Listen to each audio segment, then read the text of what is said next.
Strike भी आ जाती है, कभी कभार सरकार परेशान भी करती है। ये क्या नौकरी किस्मत के भरोसे थोड़ी है सर।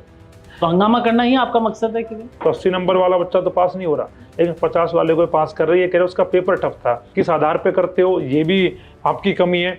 बच्चे एग्जाम में बैठे लेकिन आपने उनको बाहर कर दिया कि आपकी किस्मत खराब थी। ना तो हम शांत बैठे हैं, आंदोलन हमारा चल रहा है। 5 लोगों की बात इस देश में कौन सुन रहा है, आप मेरे को बता दीजिए।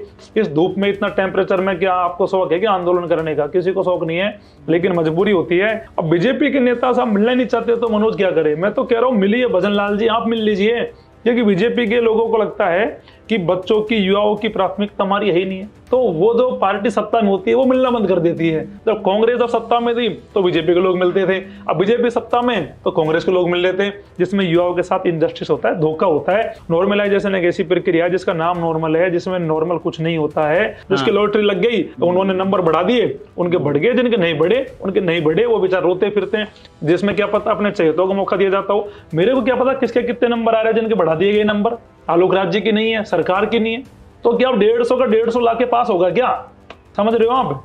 कितनी मेहनत करने के बाद वो 145 नंबर लाया और वो पास नहीं हुआ। बेरोजगारों के लिए पीछे नहीं रहते हैं तो भाई बदलो ना, जमाना अपडेट हो गया, इतनी टेक्नोलॉजी आ गई, यहाँ पे क्या फॉर्मूला नहीं बना पा रहे क्या बच्चों के लिए?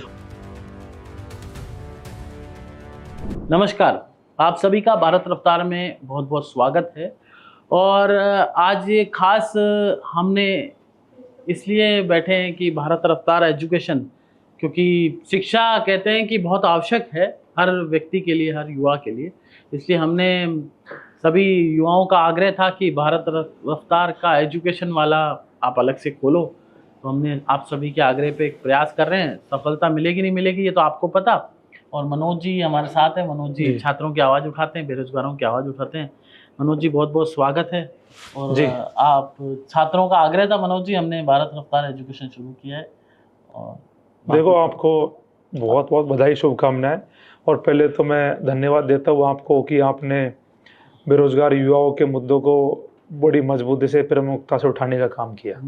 और उसी के चलते आपको दिक्कत भी आती है, कभी कभार चैनल पे स्ट्राइक भी आ जाती है, कभी कभार सरकार परेशान भी करती है। उसके बावजूद भी आप युवाओं के हित में लगातार काम कर रहे हो, तो ये दिखाता है कि आप युवाओं की पीड़ाओं को समझते हो। और अभी आपने एजुकेशन भारत रफ्तार की आज से आपने शुरुआत करी है, तो मैं इसे मान के चलूँगा कि पूरे राजस्थान के युवाओं का प्रेम आपको मिलेगा।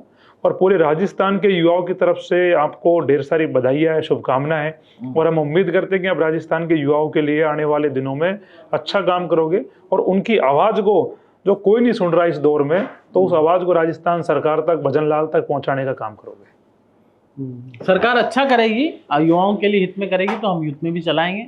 और सरकार अगर गलत करेगी तो हम गलत भी चलाएंगे, वो तो कोई दिक्कत नहीं है। हम आवाज़ लड़ाई लड़ेंगे आपकी। अब मनोज जी, सबसे जो अभी हॉट टॉपिक है वो ये पशु परिचर भर्ती परीक्षा वाला जी, उस पर आपका क्या कहना है? आप लोगों ने आंदोलन किया, आप शांत हो गए, 2 दिन से आप शांत बैठे? देखो ऐसा है, शांत कुछ नहीं है। पशु परिचर भर्ती का कर्मचारी चयन बोर्ड परिणाम जारी करता है और उस परिणाम को इस प्रकार